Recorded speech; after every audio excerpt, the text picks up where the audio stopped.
Hello class 3. I'm going to be doing session 3 of our Little Red Riding Hood.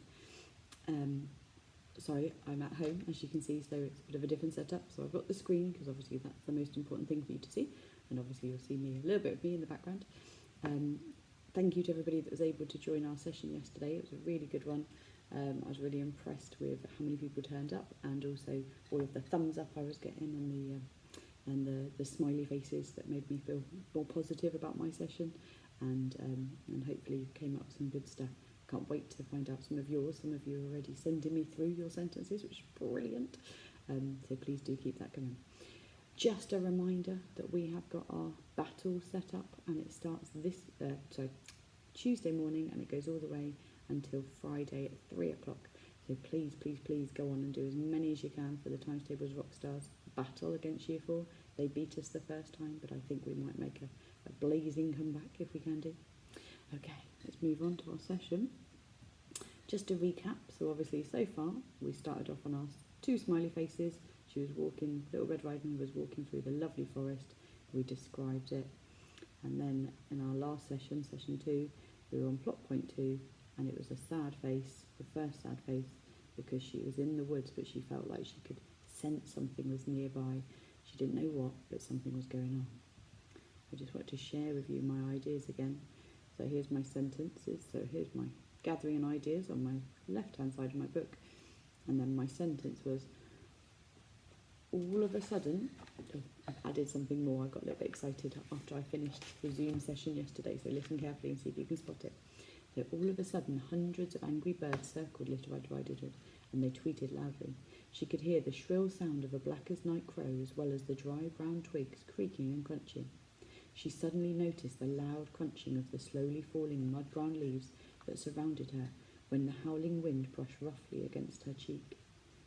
Little Red Riding Hood was scared because she didn't know what was going on all around her. So we've left her in this kind of negative state, in this unhappy place where she was feeling really happy to be walking through the forest.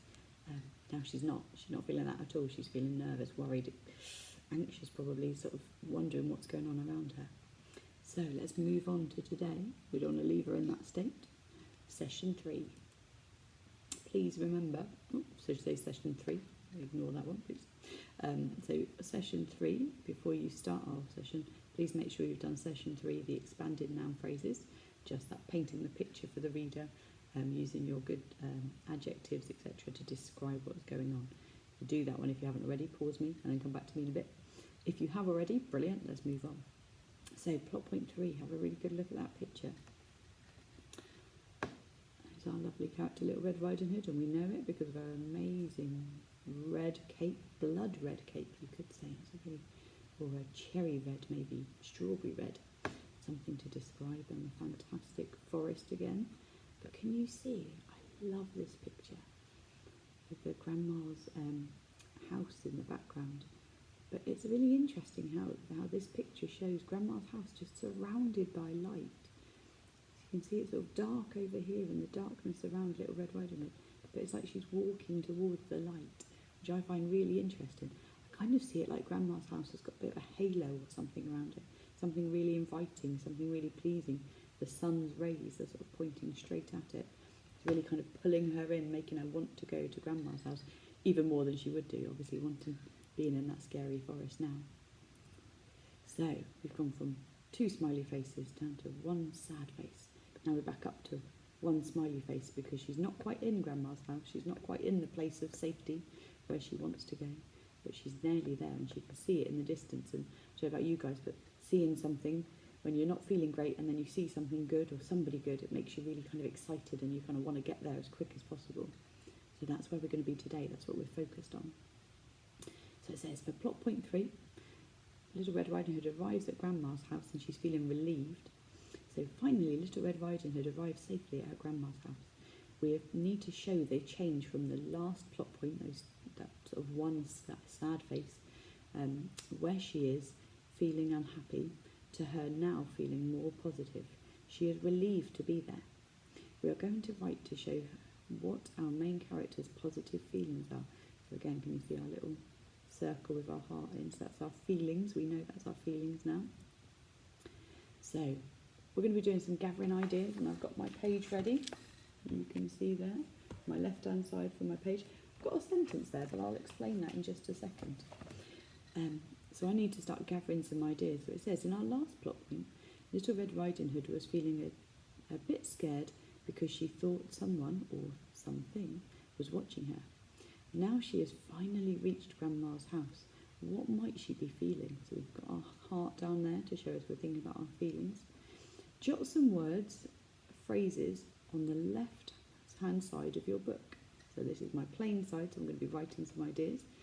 Remembering, and you probably noticed in my pictures so far, my handwriting, I'm trying my best, but I'm trying to write it down quickly, trying to do it, like getting my ideas down on the paper. It doesn't matter if your ideas aren't perfectly written just yet, because actually when we copy this out in neat, that's when we do our really neat handwriting. We're just trying to get our ideas down on paper. Obviously as neat as we can, we still need to be able to read it, but we need to make sure that we don't, ideas are more important than the handwriting at this point. From the ideas to the sentences, I'm trying to make it slightly neater because I've got a little bit more time with that. But then obviously my final draft will be the neatest copy. So over here it says, gather your words and phrases, on the left-hand side of your book. And these ideas will help you when you write your sentences. And I'm sure you've got into the idea of it now. Everything we write really on our ideas, we need to then turn into our sentences on the right-hand side. So we need to do that work together on that. There's some positive phrases, and we'll look at those in a minute. But something I really like is these happy. So we've got different words for happy. So this is the feelings, and this is a bit of a thermometer here, or barometer. And you can see that the less than, so the further down we go, the feelings are less than. So if thinking about the word happy, happy's fine, we know that happy is a good word, but actually there's better words for it. So if we're not feeling so happy, these could be, so words like content, pleasant, chuffed, bubbly, lively, animated, enthusiastic, so it starts to get a little bit more happy as it goes up. Jolly, happy's there. Delighted, overjoyed, thrilled, elated, excited, and ecstatic. So we want to use some of these words, probably looking more at the top end of there, to paint the picture that Little Red Riding Hood, how she's feeling as she sees Grandma's house in the distance. She can see it over there in the distance. How's she going to be feeling? Thinking like, oh gosh, getting to safety, getting to a place where Grandma is. Grandma's good, she'll look after me, she'll protect me. That house, remember that picture? I'm going to go back to the picture. That amazing picture, that light, the sunlight, everything about this picture just makes us feel good, I think. So we need to describe that using our words. Now here's some really positive phrases, and I don't know about you, I'm going to magpie some of them as always. So we've got, she skipped gleefully towards. You don't skip if you're feeling negative, if you're feeling unhappy. So she skipped gleefully. Again, gleefully is like a really positive, happy word. With a fizz of excitement, like as if all of a sudden she's sort of feeling that bubbly excitement feeling inside. Oh my goodness, Grandma's house. As enthusiastic as a child in a sweet shop. I bet some of you are shouting out, it's a simile, Miss T. Because it's got as something as. You probably spotted it. Well done if you have. Bonus points. Gripped by a feeling of joy. So all of a sudden she's feeling like, oh, thank goodness, the joy. With a wave of relief washing over her. Again, it's a bit, things don't really wash over you, do they? But it's kind of painting that picture in the reader's mind. That there's that, oh, wow, the relief that she's there and she's feeling better. Delighted, she enthusiastically ran as fast as a cheetah the last few metres. Again, good spotting. There's a simile, as fast as a cheetah. So I'm going to try and use magpie some of these ideas. So let me write down. I really like the word enthusiastically. Oh, that's a tricky word. Enthusiastically. I really like, jolly is a good word, and joyful. What other words? Excited. That's a word we use a lot, but actually I quite like excited. And I think at this point, especially thinking about how our character's feeling, excited is probably a good one. I quite like delighted as well. I don't use delighted very often in my writing, but I think I could maybe squeeze that one in today. And I really like some of these ideas, so I'm going to write down, oh, she skipped gleefully is quite good, but I like the with a fizz of excitement. paints a really nice picture in my mind of literally like she's all of a sudden about to burst, like a can that's been sort of shook up and it's like a fizz about to pop out. I do like as enthusiastic as a child in a sweet shop. Enthusiastic as a child in a sweet shop. As I'm writing down my ideas, I hope you're jotting yours down on the left-hand side of your page, ready to go again. You might be liking some of the different ones, and that's absolutely fine, because different people like different ideas in sweet shop. I like the with a wave of relief washing over her. And last one I'm going to go with delighted. Delighted, that other word for happy. Delighted, she enthusiastically.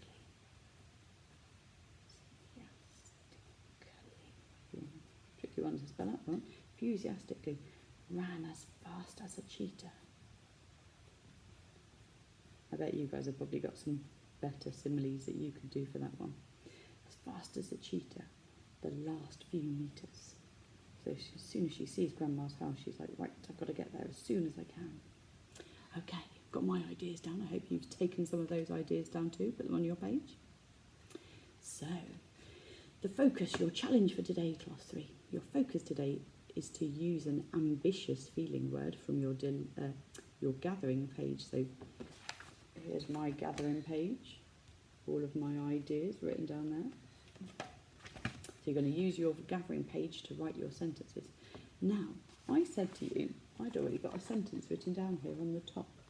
And that's because, can you see here, I've put, to help move your story on, because we need to kind of move forward a little bit. Last place we were is Little Red Riding Hood in the middle of the forest. She's feeling nervous, things are going on around her, she doesn't like it, doesn't feel safe, doesn't feel comfortable, feels a bit nervous and anxious. So we want to paint that picture, but we don't want it to be like straight away then she's all of a sudden feeling fine again, because in a story some time needs to elapse, some time needs to pass on. So to help you move your story on, you can borrow this sentence from me. You might want to change it around a little bit, but the one I've gone for is 2 long hours later, Little Red Riding Hood could finally see her grandma's house appearing in the distance. Okay, so 2 hours later, so it's showing that time has passed 2 hours later, and well done if you've spotted 2 hours later, and our comma at the end is a fronted adverbial, it's a fronted adverbial of time, so it's telling us how long has passed. Now, it's telling us that 2 hours later, so a long time later, Little Red Riding Hood could finally see her grandma's house appearing in the distance. We could have just said Little Red Riding Hood could see her grandma's house appearing in the distance. But the word finally makes us think like, she has been longing for this house to appear in the distance. She's really wanted something to happen, and she's like, finally, it's here. Oh my goodness, here I am, nearly close to Grandma's house. And 2 hours later, my goodness, that's a long journey, isn't it? Especially if you're not feeling very safe and you're feeling worried and feeling like somebody or something's watching you in the background. That must have been a horrible journey. So, I've written that one down, so I've got my 2 hours later, Little Red Riding Hood could finally see her grandma's house appearing in the distance. You might not want to leave it 2 hours, you might put something like an hour later, or what seemed like hours later, you know, to paint that picture that it felt like it had been a really long time. Now, my example, the one I did, but I'm going to do a different one because you know I always like to change it up a bit. My example was, a feeling of joy gripped her when she saw the cottage. She could hardly contain her excitement as she merrily skipped towards the cottage. Okay, so we've got the word joy in there. We're looking for our ambitious feeling words. So joy rather than just happy. So a feeling of joy gripped her, like taken over her body, it's gripped her when she saw the cottage. Again, we could use an adjective in here to describe the cottage. You know, it could be the... Oh, let's have a think. What can we say? Let's go back to that picture, because it had that beautiful view, didn't it? So what kind of word could we use, an adjective, to describe that picture? What could the cottage be? That homely cottage, maybe? That... I'm going to think about it as I do my next idea. So we could put an adjective in there. I'm going to use that next one. She could hardly contain her excitement again. Bold writing, excitement. You don't have to write it in bold writing, but I've put it on there just to really make us remember that we're looking at ambitious feelings. So the word excitement, again, another word for happy, but a bit more. It gives us a bit more detail about the level of happiness that we were looking at on the barometer or the thermometer. As she merrily skipped. We could have just put as she skipped. But merrily, that adverb in there to describe my verb, skipped, just tells me how she's feeling a little bit more. So rather than just as she skipped, as she merrily skipped. So she's feeling really good. Towards the cottage. Yeah. Oh, do you know what? When popped into my head just then, the safe haven of the cottage. The safe haven. Because it's safe, it's somewhere that grandma is. So we know that where there's a safe adult, an adult that we trust, that is a safe place to be. So I'm going to use the word safe haven. So I'm going to quickly put safe haven on my ideas. Just popped into my head. I bet you guys have got something better, but don't worry. You can jot your ideas down too. Remember, you could paint that picture of that cottage because it just looks so beautiful in that picture. Right. So I've got my 2 long hours later. Little Red Riding Hood could finally see her grandma's house appearing in the distance. I might start off with I'm going to go with, I'm going to change it, so I'm going to put a wave of relief washed over her.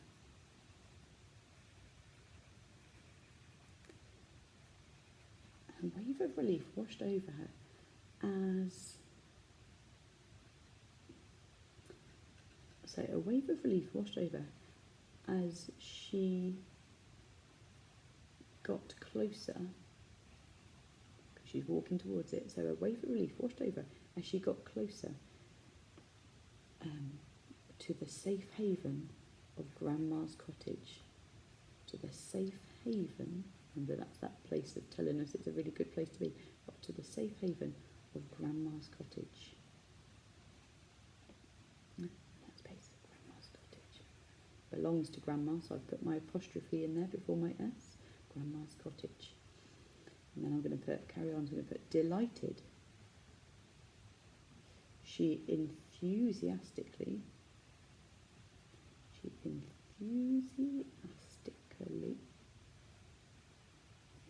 ran as fast as a cheetah.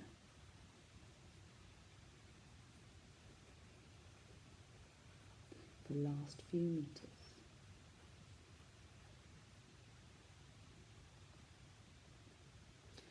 Right, so far I've got a wave of relief washed over her as she got closer to the safe haven of Grandma's cottage.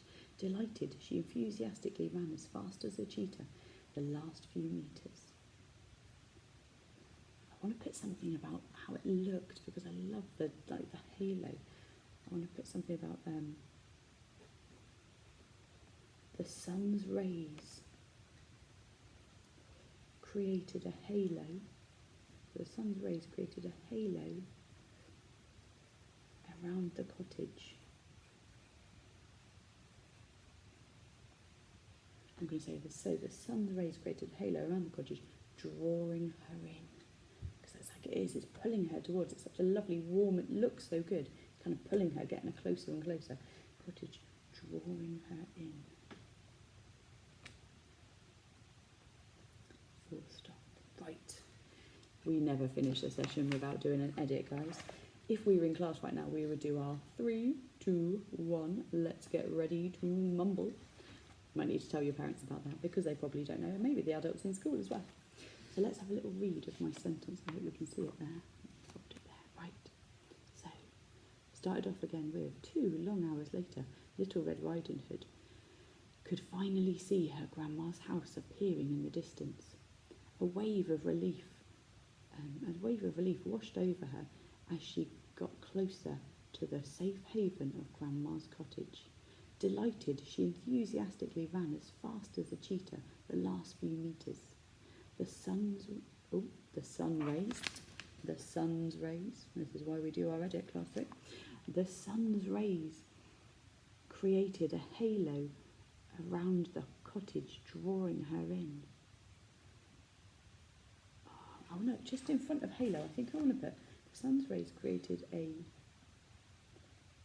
Oh, actually, I'm going to change it to an inviting halo, because it's sort of inviting her closer.